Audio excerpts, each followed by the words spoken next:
Programa Pet News. Patrocínio. Apoio.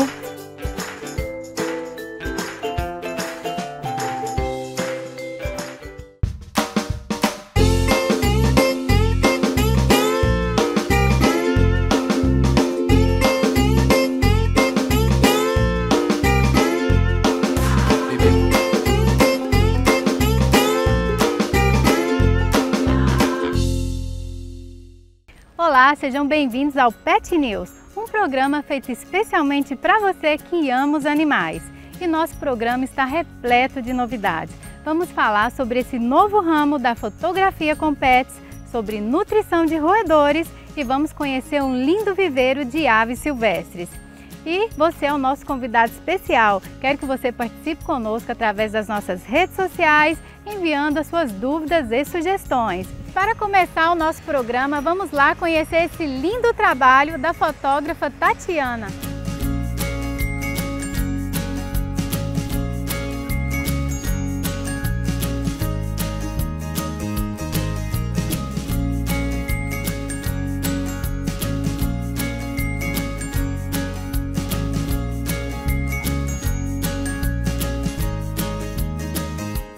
Olá, Tatiana, seja muito bem-vinda ao nosso programa. É um prazer receber você aqui. Olá, Daiane, obrigada. Eu que agradeço a oportunidade de estar aqui hoje. Vamos começar falando desse lindo trabalho que você faz. Qual a diferença de um fotógrafo de pets para os outros fotógrafos?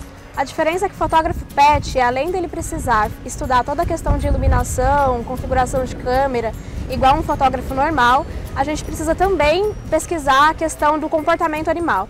Nós precisamos entender que quem dita a regra do ensaio é o pet.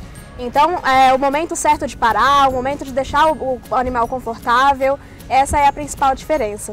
Tá com ele, o bem-estar dele vai fazer toda a diferença. Isso, sempre preocupando no bem-estar do pet. E o animalzinho precisa ser adestrado para participar? Porque eu tô vendo que o seu ele fica quietinho, mas nem todos os animais são assim, né, E Tati? ele não é adestrado, mas os animais não precisam ser adestrados. Nós temos algumas técnicas que podemos usar para poder chamar a atenção do pet, que já é o suficiente para poder participar do ensaio fotográfico. Então a gente sempre conversa com o tutor para poder identificar o que atrai mais o pet, uma bolinha, um petisco, qual que vai ser o tipo de atração traz no dia. Isso, traz para poder ajudar. E também tem algumas técnicas, igual passear com o pet 1 hora antes, para deixar o pet um pouco mais relaxado. Gastar energia antes. Isso, que daí já facilita e não precisa do pet estar adestrado para poder participar dos ensaios. E como que você faz para deixar o animal assim paradinho durante o ensaio? A gente usa essas técnicas com petisco, com bolinha. A guia sempre é muito importante para poder participar dos ensaios. Sempre tem que estar com a guia. Sempre tem que estar com a guia por questão de segurança e por questão de controle do pet mesmo. Com a guia a gente consegue controlar ele, deixar ele mais sentado, pedir para deitar também fica mais fácil. Então acaba que a gente consegue ter essas técnicas para poder fazer o animal reagir conforme a gente quer no ensaio. Tatiana, e o tutor não precisa se preocupar do animalzinho vir com a guia, não é mesmo? Você tem uma técnica. Isso, tem uma técnica, o tutor não precisa se preocupar com a questão estética, porque a gente remove a guia na edição. Então as fotos elas não aparecem a guia e a guia ela é um fator importantíssimo para a segurança do pet. E quais requisitos para o animalzinho poder participar de um ensaio? Os animais eles precisam ter acima de 4 meses pela questão de estar com o quadro completo de vacinas. Então filhotinho? Filhotinho só em casa.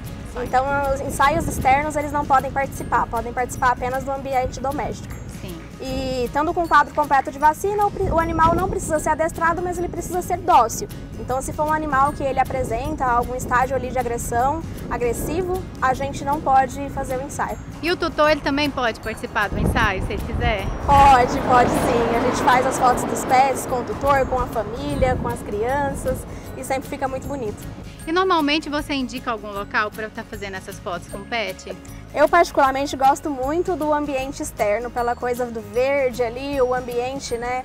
Você acha que fica mais bonito que fazer no estúdio? Isso, e aí eu sempre indico parques, praças, lugares que são mais abertos, isso, com área verde, árvores. Eu vi um ensaio seu que você fez num trilho de trem, não foi? Isso. Ficou lindo, maravilhoso. Fica realmente as fotos são bem diferentes. E tem um horário ideal para tirar essas fotos? A pessoa pode ir qualquer horário ou o sol vai influenciar? Não, a questão da iluminação é um fator muito importante para as fotos, para evitar sombras em lugares que a gente não deseja.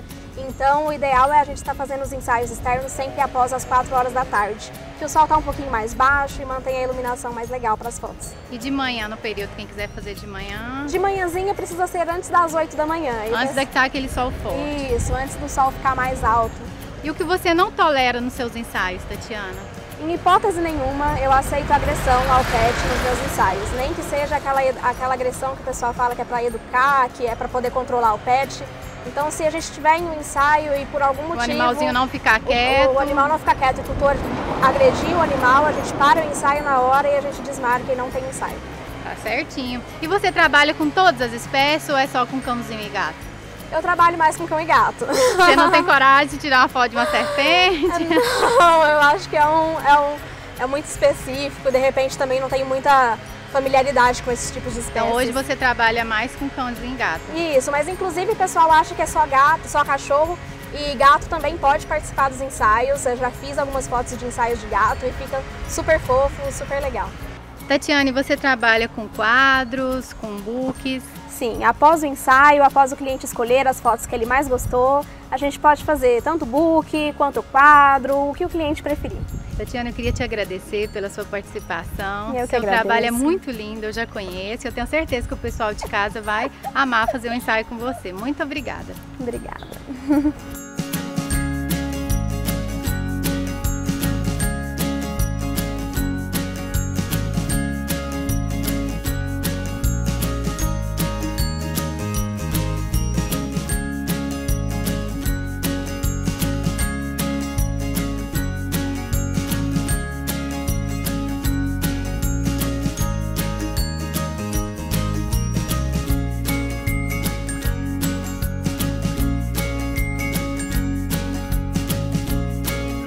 E no próximo bloco vamos falar sobre nutrição de roedores com a veterinária doutora Ana Carolina. Espero por vocês, voltamos já já.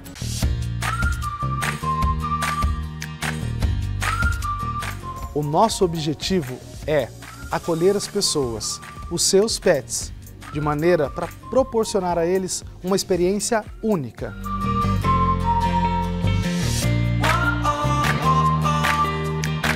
Este é o Ecos Pet Park. Sejam bem-vindos.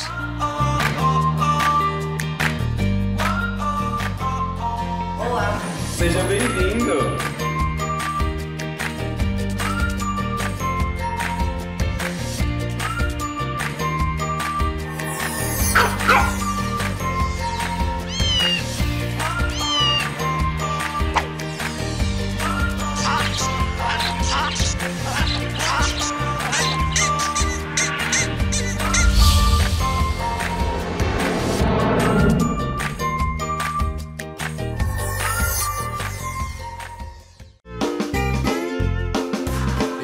Já já voltamos com o programa Pet News.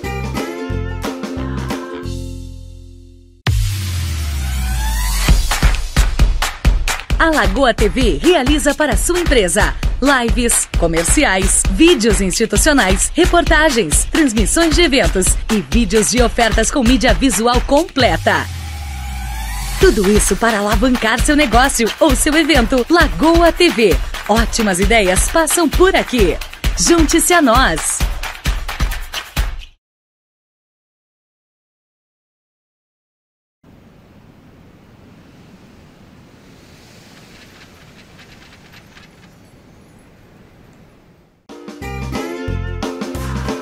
Você está assistindo o programa Pet News. Se tem um animalzinho que tem ganhado cada vez mais o carinho das pessoas e principalmente das crianças, são os roedores, assim como os hamster e os coelhinhos. E por isso tem surgido várias dúvidas nos tutores sobre o que pode ou não oferecer a esses animaizinhos.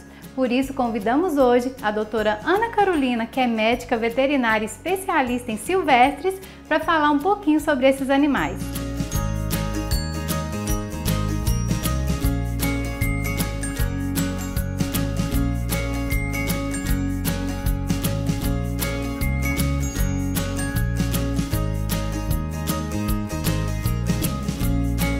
Doutora Ana Carolina, tudo bem? Seja muito bem-vinda ao nosso programa.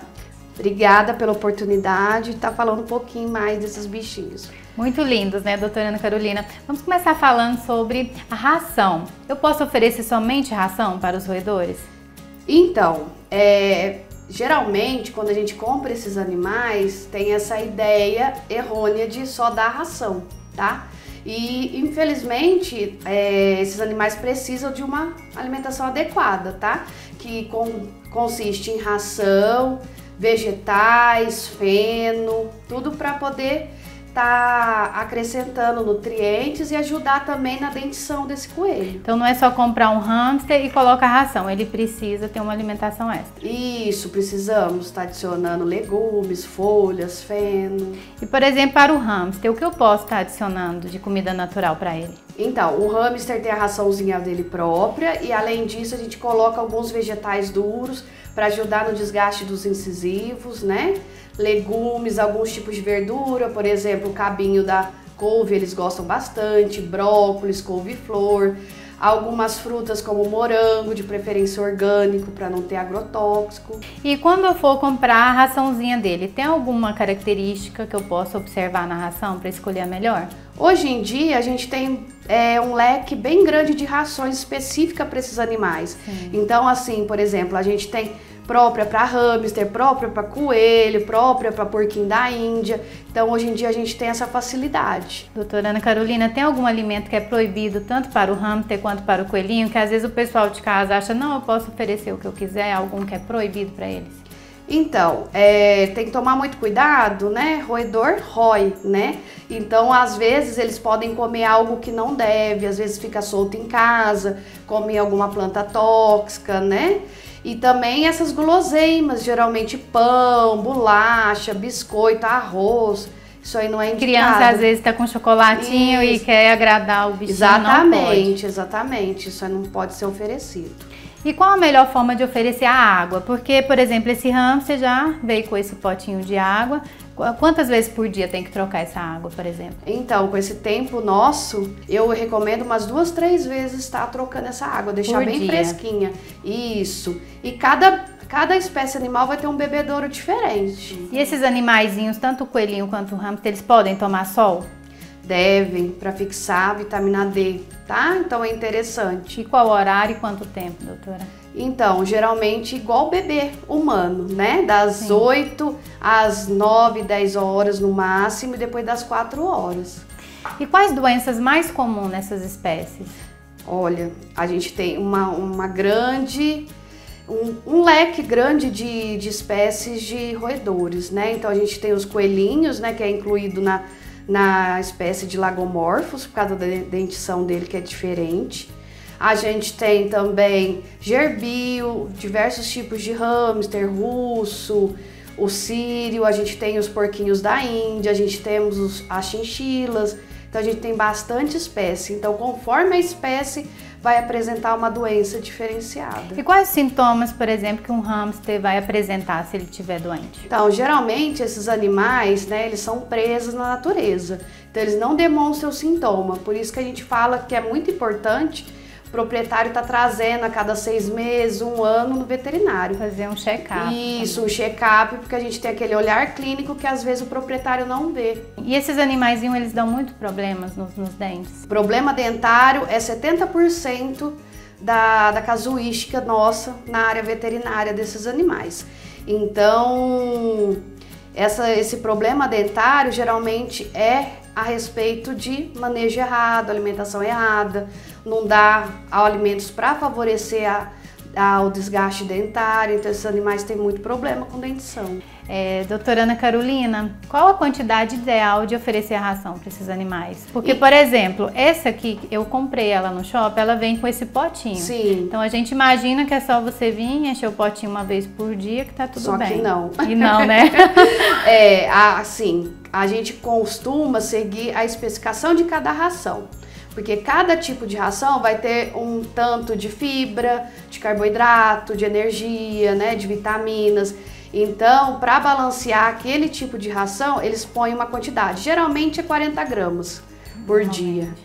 E se o tutor oferecer muita ração, também pode fazer mal? Pode sim, leva à obesidade. Igual o ser humano que come demais, fica gordinho, os bichinhos também comendo demais ficam gordinhos também. E, doutora Ana Carolina, você pode falar um pouquinho da dentição desses animais? Claro. Então, assim, depende da espécie, eles vão ter um tipo de dentição, tá? Mas assim como o ser humano, esses animais têm os incisivos, que são os dentinhos da frente, tem os premolares e os molares, tá? Tem alguns dentes em algumas espécies que tem um crescimento contínuo, como por exemplo o coelho, a chinchila, o porquinho da Índia, e outros que somente, por exemplo, os incisivos, que são os dentinhos da frente, como o hamster. Doutora Ana Carolina, esses animaizinhos dão muito problema na dentição, né? Você pode Isso. explicar um pouquinho pra gente como funciona o tratamento? Claro, então por isso que a gente tem equipamentos próprios, tá? Para tratar esses animais. Aqui é uma mesinha cirúrgica, da qual a gente coloca o animalzinho, né? Já previamente anestesiado. Sim. Aqui tem esses 2 pininhos, onde que a gente vai encaixar a boquinha deles, tá? Pra gente conseguir levantar e a arcada dentária e conseguir ver todos os dentinhos para fazer o tratamento. Além disso, a gente tem também outros instrumentos que a gente utiliza, tá? Então, por exemplo, esse aqui, ele é um abridor de bochecha, tá? Porque além da boquinha estar aberta, tem a bochechinha que atrapalha da gente ver. Então, a gente vai fazer a abertura com esses equipamentos próprios. Os equipamentos próprios. Isso, né? que aí tem para diferentes espécies, tem pro porquinho da Índia, pro chinchila, pro coelho, isso, cada espécie tem um. Temos também as pinças para fazer extração dentária, que às vezes, infelizmente, a gente tem que estar retirando algum dentinho que tá com problema, né? Tem as pinças, a alavanca para poder estar mexendo nessa gengiva, tirando toda essa parte de ligamento para poder fazer a retirada dos dentes. Então, o profissional que for trabalhar, né, com esses animais, ele tem que ter um equipamento próprio, porque não é igual um cão e um gato. Então não é tão simples assim ter um animalzinho, um roedor em casa, né, doutora? Tem que levar no veterinário, tem alimentação correta. Isso, por isso que a gente indica sempre tá levando num veterinário especialista nesses animais. Então procurar saber desse profissional que vai atender esse animal, se ele tem residência, se ele até os equipamentos próprios. Com certeza. Sim. Né? Doutora Ana Carolina, queria te agradecer pela sua participação, muito obrigada. Todas essas informações que você compartilhou conosco são muito valiosas. Eu que agradeço a oportunidade, precisando da gente, da nossa equipe, para poder estar orientando mais a população, a gente está à disposição. Eu que agradeço. Obrigada. E no próximo bloco vamos conhecer um viveiro de aves exóticas com a doutora Ana Carolina. Voltamos daqui a pouquinho, não saia daí. Já já voltamos com o programa Pet News.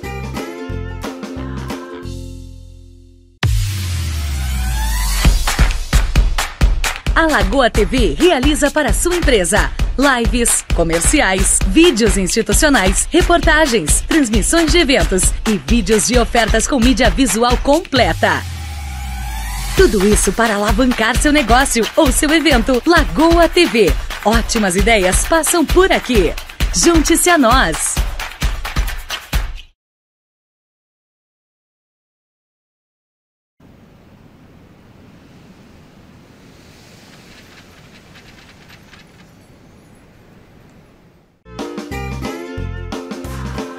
Você está assistindo o programa Pet News. Olá, estamos de volta aqui neste lindo criatório de aves exóticas com a doutora Ana Carolina. Doutora Ana Carolina, quais os tipos de aves que tem aqui? Então, nesse criatório, né, que a nossa clínica faz assessoria, que chama Criatório Vó Baiana, a gente tem várias espécies de animais exóticos, tá? De aves exóticas. A gente tem papagaio do Congo, temos papagaio ecletus, temos ringneck, temos roselas, calopsitas, agapornis e lores, tá? E bastante espécie de ringneck. Sim, e o que é necessário para ter uma ave dessa em casa? Então, é necessário procurar um criador, tá? Criador e um criatório legalizado, né? Para você ter a certeza que esse animal vai vir com saúde, que tem todos os cuidados e também perante a legislação brasileira. Sim, que tá? É crime, né? Isso, é crime, tá? Se você não tá comprando num criador legalizado. E qual o tipo de alimentação dessas aves? Então, são vários tipos de aves, então cada uma delas tem uma alimentação específica, tá?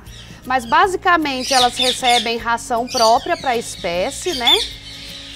Além disso, fruta, verdura, legume, farinhada, alguns suplementos, né? Dependendo da época que a ave está. Se ela está em época reprodutiva, se ela está em época de muda de penas. Elas também comem ração? Comem ração. Cada espécie tem uma ração apropriada. Específica. Isso. E quais os cuidados que um tutor vai ter em casa ao adquirir uma ave dessa?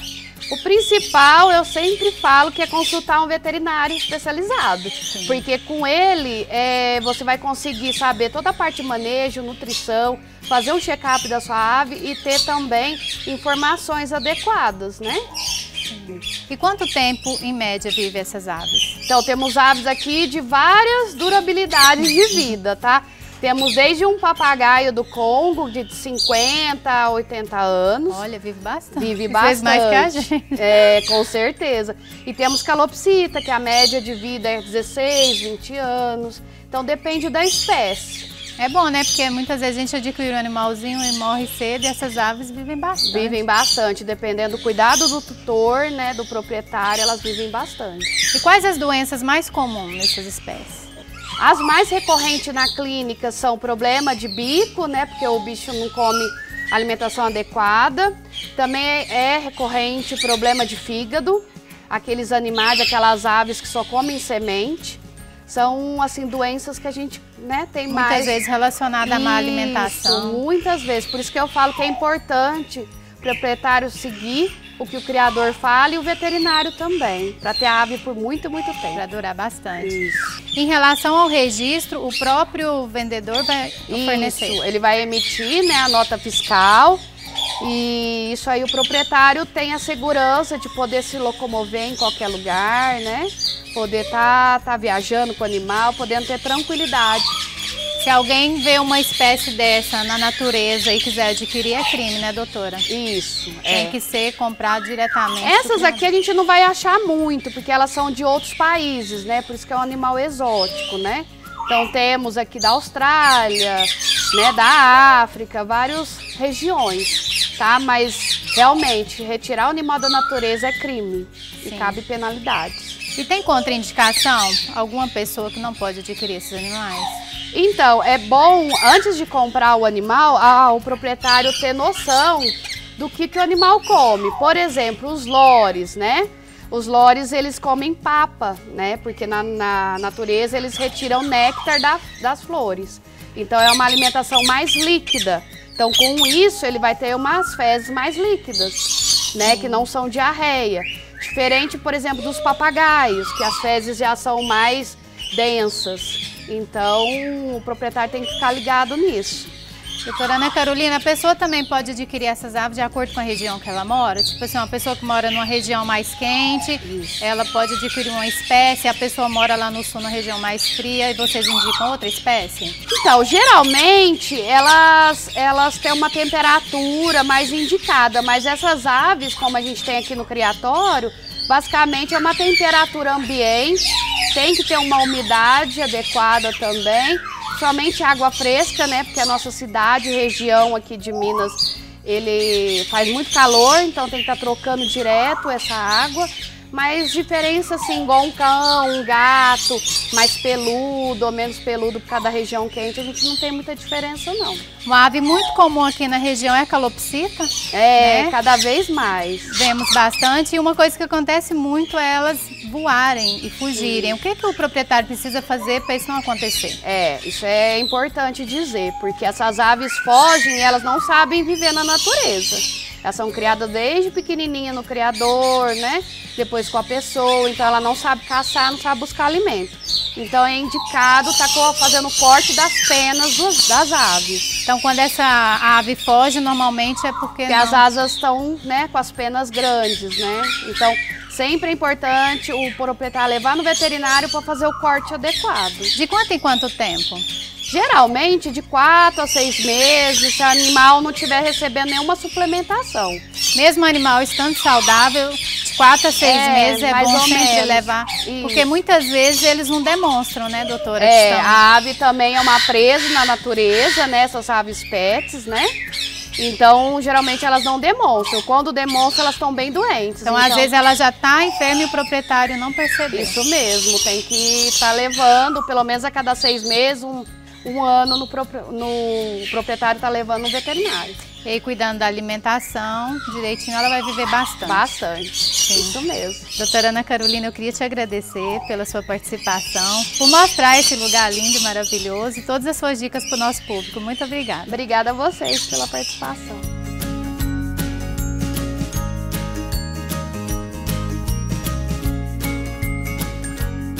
Vou conversar agora com o Glaucio, o proprietário do Vó Baiana Aves Exóticas. Tudo bem? Tudo bem. Como surgiu esse ambiente de aves exóticas? Então, a paixão pelas aves, ela já vem desde a infância, né? E com o passar do tempo, eu vim conhecer os exóticos, né? Que são de outros países. E me encantei por essa coloração, essa diversidade, né? E na pandemia, a gente veio a perder alguns familiares e eu tive uma ideia de querer ter um ambiente familiar, em que eu trabalhasse com algo que fosse prazeroso. Então surgiu essa ideia de criar esse ambiente e adquirir essas aves exóticas, né? São todas de outros países. E estamos aqui nesse projeto lindo, né? Em homenagem à minha avó, que ela também amava muito as aves, né? E é isso. E tem quanto tempo esse projeto? Então, de forma profissional, tem um pouco mais de 1 ano. Mas a criação de aves, ela vem desde a minha infância. Mas de forma profissional, há um pouco mais de 1 ano. Sim, é muito lindo. Eu queria te parabenizar por esse criatório tão bonito de aves e agradecer a sua participação no nosso programa. Obrigado, eu que agradeço. Muito obrigada. E toda semana temos um encontro marcado aqui nesta emissora, com vários convidados especiais e cheinho de novidades para falar dessa área tão linda que é a área pet. Espero por vocês no nosso próximo programa. Até lá! Olá, eu sou o Alex Parente, presidente da ONG ARA, que atua há mais de 10 anos na defesa dos direitos dos animais. Há 4 meses nós estamos na Operação Búfalas de Brotas, onde mais de 1000 búfalas foram abandonadas por um fazendeiro. Entre elas, essas crianças que estão aqui comigo agora. Esse caso está sendo um divisor de águas no direito dos animais no Brasil. Pela primeira vez estamos vendo sendo feita justiça por animais considerados de produção. O fazendeiro está preso e nós estamos aqui cuidando desses animais graças à ajuda de todos. É hora de investir e a Brumax tem a oportunidade certa para você. Seja um micro franqueado Brumax. Um modelo único de negócio criado para você lucrar e conquistar a sua independência financeira. O tapete personalizado é um produto de excelente qualidade, com alta demanda no mercado e retorno financeiro imediato. Você não precisa ter um ponto comercial e nem estoque. Tenha seu próprio negócio, a sua independência financeira e lucre muito sendo um micro franqueado Brumax.